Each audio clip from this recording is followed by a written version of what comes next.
Hello friends, నమస్తే అండి. నేను మీ శ్రీలత. గుత్తి గోబీ కర్రీ భలే ఉంటుంది కదండి. చేసేసుకుందాం రండి. దీనికోసం కాలీఫ్లవర్ని ఇలా గుత్తులుగా కట్ చేసుకుని బాగా కడుక్కొని ఒక గిన్నెలో వేసుకొని కొంచెం పసుపు, సాల్ట్, 2 గ్లాసులు వాటర్ పోసుకొని స్టవ్ మీద ఒక 2 నిమిషాలు మగ్గించుకోవాలి. దీనివల్ల కాలీఫ్లవర్లో ఏమైనా డస్ట్ కానీ పురుగులు కానీ ఉంటే బయటకు వచ్చేస్తాయి. వాటర్ అలా ఫిల్టర్ చేసేసుకుని దాని మీద ఒక గ్లాస్ చన్నీళ్ళు పోసుకోవాలి.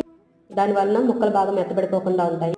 ఇలా మసాలా దినుసులు 2 టమాటా ముక్కలు కూడా తీసుకొని మిక్సీలో బాగా మెత్తగా గ్రైండ్ చేసుకోవాలి. బాండీలో ఆయిల్ వేసుకుని గోబీ ముక్కలు ఒక 2 నిమిషాలు ఫ్రై చేసుకుని పక్కకు తీసుకోవాలి. అదే బాండీలో పోపు దినుసులు 2 పచ్చిమిర్చి ముక్కలు వేసుకుని వేయించుకుని ముందుగా రెడీ చేసుకున్న మసాలా పేస్ట్ కూడా వేసుకుని బాగా వేయించుకోవాలి. అందులో గోబీ ముక్కలు కూడా వేసుకొని టేస్ట్కి సరిపడా సాల్ట్, కొంచెం కారం వేసుకొని ఒక గ్లాస్ వాటర్ వేసుకొని ఒక 2 నిమిషాలు మగ్గించుకుంటే చాలా అంటే చాలా టేస్టీగా గుత్తి గోబీ కర్రీ రెడీ అయిపోతుందండి. చాలా బాగుందండి. ఒకసారి మీరు కూడా ట్రై చేయండి. వీడియో నచ్చితే లైక్ చేయండి, షేర్ చేయండి, ప్లీజ్ సబ్స్క్రైబ్ చేయండి. Thanks for watching.